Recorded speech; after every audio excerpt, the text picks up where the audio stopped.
Պարոն Փաշինյան, Եվրոպական խորհրդարանում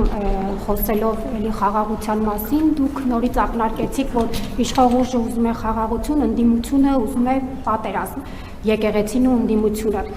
Ուզում եմ հասկանալ, ինչու պետք է ընդդիմությունը կամ եկեղեցին ուզեն պատերազմ, մանավանդ նրանք էլ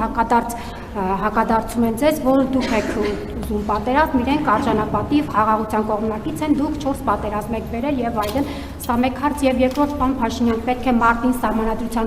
տեքստը հրապարակվի։ Ուզում եմ հասկանալ ձեր դիրքորոշումը անկախության հռչակագրի մասով էլի անփոփոխ է, պետք է դուրս գա անկախության հռչակագիրը նախաբանից։ Շնորհակալություն։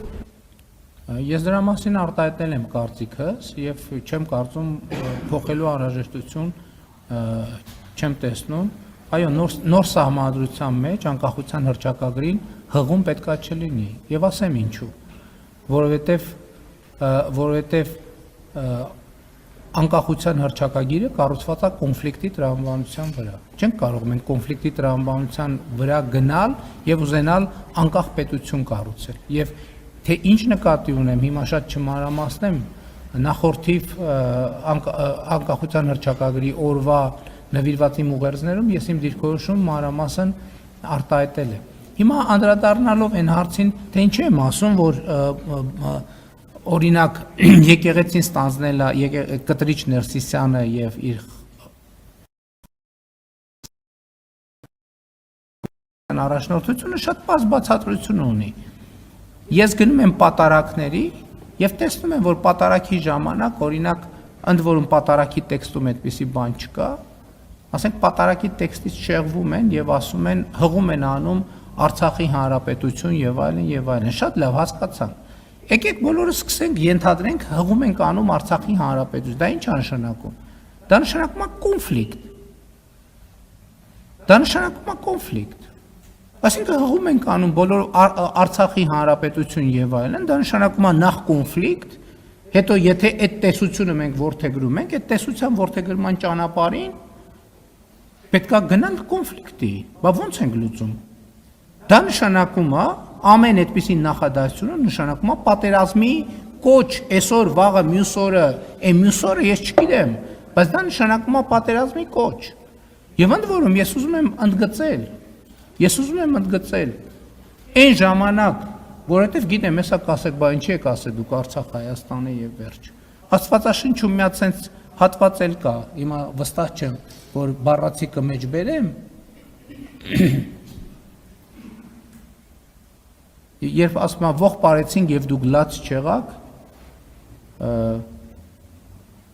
մոտավորապես կներեք ճշգրտությունը չեմ երաշխավորում, նվակ հնչեցրինք եւ դուք պարտ չեկաք։ Այն ժամանակ, երբ որ պայքարելու ժամանակներ, ինչ-որ բոլորը բան էին, կենտրոնացած էին բանում, ոնց Երևանում կառավարությունը փոխեն։ Ուզում էին զորքը հետ քաշեին, որ գային Երևանում հեղաշրջում անեն։ Ավարտվել այդ պատումը, ես ասել եմ Ղարաբաղյան շարժում չկա։ Եվ ամեն անգամ, երբ որ խորանից ասենք հղում են անում, երբ որ ամեն ամբյորնից ասում են Արցախի հանրապետություն, այդ պատերազմի բան է, պատերազմի ճանապարհին ոտք դնել է։ Ամեն անգամ մենք տենց ասում ենք Ադրբեջանն էլ իր հերթին իր խոսույթն է զարգացնում։ Այդ որ ասում են վերադարձի, ինչ վերադարձի, որտեղի վերադարձի։ Բա կա փախստականների վերադարձի թեմա, Ադրբեջանն է նույն ձևի նույն թեման է առաջ քաշում։ Այդ թեմաները զարգանալու են, բախվելու իրան դառնան պատերազմ։ Այսինքն ձեզ թվում է նախին պատերազմները տենց ինչ որ բոլորը վեր են կացել ասել սկսել են բան մի քար, մի հուշարձան, շատ կարևոր եւ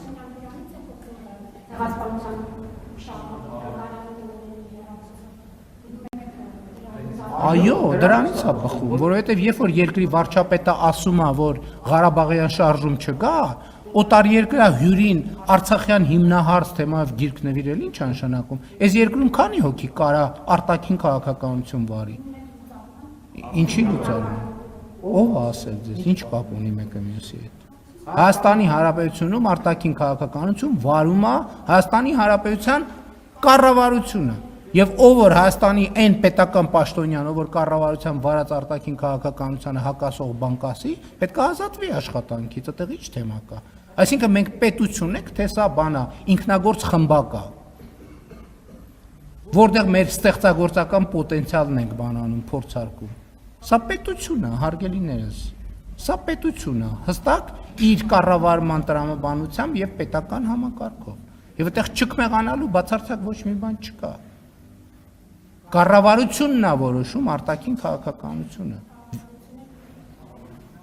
Ես կառավարության ղեկավարն եմ, այդ թվում ես եմ, այո։